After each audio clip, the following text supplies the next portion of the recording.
नमस्कार प्यारे साथियों। आज हम लोक देवता बाबूजी राठौड़ के बारे में जानेंगे। बाबूजी राठौड़ है, इनका जन्म 1238 ईस्वी में जोधपुर ज़िले की तहसील पड़ती है फड़ौदी, इसमें एक गांव पड़ता है कोड़ू नामक स्थान, जहां पर हुआ था। इनके पिता राव दांदल है, वो मारवाड़ के शासक आस्थान के पुत्र रहे हैं और राव आस्थान के पुत्र राव द्रुवड़ मारवाड़ के शासक बने थे। इन्हीं के छोटे भाई थे राव दांदल जी। इन सब बात को बताने का तात्पर्य यही है कि इनका राव दांदल का संबंध राठौड़ राजवंश से रहा है। राव दांदल की पत्नी यानी कि बाबूजी की माता का नाम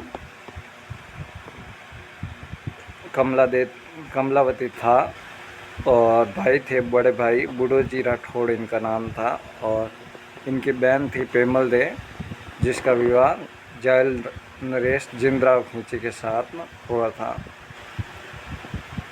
ये बाबूजी राठौड़ की छवि है जो हमने दे रखी है, जिससे आपको मालूम चल सके कि बाबूजी का प्रतीक चिन्ह है वो भाला लिए हुए अश्वारोही, जिनकी बाईं ओर पाग झुकी हुई है, दाईं ओर नहीं बाईं ओर। लोक देवता बाबूजी राठौड़ के बारे में लोक प्रचलित कथाएं हैं कि भाई इन बाबूजी राठौड़ का जन्म है वो कोड़ू में ना होकर के बाड़मेर ज़िले में एक जगह पड़ती है खारी खाबड़, और उसी के पास में एक जगह है जूना। इस जूना नामक स्थान पर बाबूजी का जन्म हुआ, और ये मत है इसका समर्थन करते हैं मूणत नयनसी और मोड़जी आसिया। बाबूजी राठौड़ अपने समय में जन कल्याण के कार्यों के लिए लोकप्रिय रहे हैं। अगर हम बात करते हैं भाई मारवाड़ में ऊँट लाने के बारे में, तो ये श्रेय सबसे पहले यदि मारवाड़ में किसी ने ऊँट लाए तो वो बाबूजी राठौड़ ने लाए। इन्होंने हड़मल देवासी की सहायता से मारवाड़ में ऊँट लाए। देवासी राय का रहबारी जाति है, वो बाबूजी राठौड़ को अपना आराध्य देव मानती है, और ये जाति है जो एक ऊँट पालक जाति है। जब भी इनके ऊँट बीमार हो जाते हैं तो ये बाबूजी महाराज की उपासना करते हैं, जिससे ऊँट ठीक हो जाते हैं, और इसीलिए बाबूजी राठौड़ को ऊँटों के देवता भी कहा जाता है। बात करते हैं बाबूजी राठौड़ के बहन के विवाह के बारे में, तो वो जायल के जिंदराव खींची के साथ हुआ, और जब विवाह हो रहा था तो विवाह के अवसर पर दहेज को लेकर बाबूजी राठौड़ और जिंदराव खींची के बीच में शत्रुता हो गई, जिससे जिंदराव खींची प्रत्येक क्षण बाबूजी से बदला लेने की सोच रहा था और अवसर की प्रतीक्षा कर रहा था। बाबूजी राठौड़ का विवाह है वो अमरकोट, जिसे हम उमरकोट कहते हैं, वहाँ के सोडा शासक थे सूरजमल सोडा। इनकी पुत्री फूलम दे का कहीं कहीं हमें नाम सुनने को मिलता है सुप्यार दे, इनके साथ तय हुआ। और विवाह के अवसर से पहले ही बाबूजी राठौड़ देवल नामक चारणी के पास जाते हैं और वहाँ से केसर कालमी नामक घोड़ी वचनबद्धता के साथ लाते हैं कि जब भी उनको मदद की आवश्यकता होगी वो मदद के लिए उपस्थित होंगे। इसके बारे में ऐसा कहा जाता है कि भाई ये घोड़ी है जो केसर कालमी, इसको जिंदराव खींची भी चाहता था कि ये इस घोड़ी को खरीदे, और इसके लिए उसने देवल चारणी को कुछ राशि दे रखी थी, परंतु बाबूजी राठौड़ वहाँ गए और उन्होंने देवल चारणी से समझाइश की, और घोड़ी देवल चारणी ने बाबूजी को दे दी। जब इस बात का पता जिंदराव खींची को चला तो जिंदराव खींची की बदले की भावना थी वो और भी भड़क उठी, और वो हर संभव तरीके से बाबूजी राठौड़ के बदला लेने की कोशिश कर रहा था। और यही अवसर था जब बाबूजी राठौड़ का विवाह का अवसर आया और बाबूजी राठौड़ अमरकोट गए विवाह करने के लिए।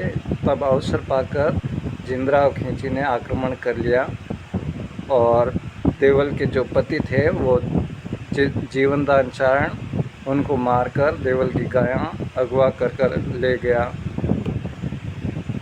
जब गायों के अगवा करने की सूचना बाबूजी राठौड़ को मिली तो बाबूजी राठौड़ ने वो विवाह की चौरी पर फेरे खा रहे थे और उसी समय चौथे फेरे में ही उन्होंने विवाह विच्छेद कर दिया और गोरक्षा के लिए जाकर जिंदराव खींची से युद्ध करने लगे और युद्ध करते करते 1276 ईस्वी में वीर गति को प्राप्त हो गए। इसीलिए इनको गोरक्षक देवता भी कहा जाता है। और इसी दिन के बाद से राजस्थान में 4 फेरों में ही विवाह को संपन्न समझा जाता है। बाबूजी राठौड़ ने म्लेच्छ समझी जाने वाली थोरी जाति के 7 भाइयों को शरण देकर आनाजी बाघेला से इनकी रक्षा की थी। इसीलिए बाबूजी राठौड़ को शरणागत वत्सल भी कहा जाता है और इन्हीं बाबूजी राठौड़ को लक्ष्मण अवतार माना जाता है मारवाड़ में। कुछ इतिहासकार और कुछ लेखकों ने बाबूजी राठौड़ के बारे में प्रचलित ग्रंथ लिखे हैं, उनके हम नाम देख लेते हैं। वो है बाबू प्रकाश। बाबू प्रकाश के लेखक हैं मोड़जी आसिया। इन्होंने बाबू प्रकाश के में बाबूजी के जीवन के बारे में लिखा है। एक लेखक हुए लगराज, इन्होंने लिखा है बाबूजी रा दोहा, जिसमें बाबूजी के दोहे सम्मिलित हैं। बाबूजी रा छंद ये बिट्टू सूजा द्वारा लिखित है और बाबू धनीरी रचना ये थोरी जाति है जिनको बाबूजी राठौड़ ने बचाया था और शरण दी थी।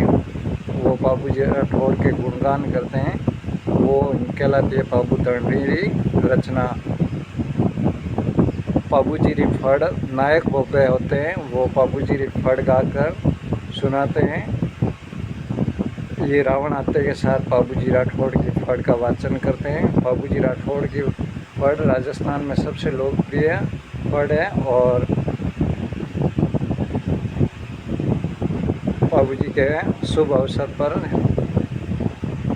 फड़ का वाचन करवाया जाता है। ये कुछ सारणी में विशेष बातें दी हुई है बाबूजी राठौड़ के बारे में। तो बाबूजी राठौड़ का जन्म के बारे में हमने बताया कि 1238 में कोड़ू गांव फड़ौदी में हुआ था। उनके पिता का नाम दांदव जी और माता का नाम कमलावती कहो या कमला दे कहो। पत्नी का नाम फूलम दे और सुप्यार दे, दोनों ही नाम आपको याद होने चाहिए क्योंकि कभी कभी आपको सुप्यार दे भी एग्ज़ाम में देखने को मिलता है नाम। हम बात करते हैं बाबूजी के प्रतीक चिन्ह के बारे में। तो वो प्रतीक है बाला लिए हुए अश्वर हुई और बाईं ओर जिनकी पाग झुकी हुई है। बाबूजी का मेला है वो चैत्र मास अमावस्या को लगता है। इनकी घोड़ी का नाम केसर कालमी है, जिसके लिए बाबूजी ने जिंदराव खींची से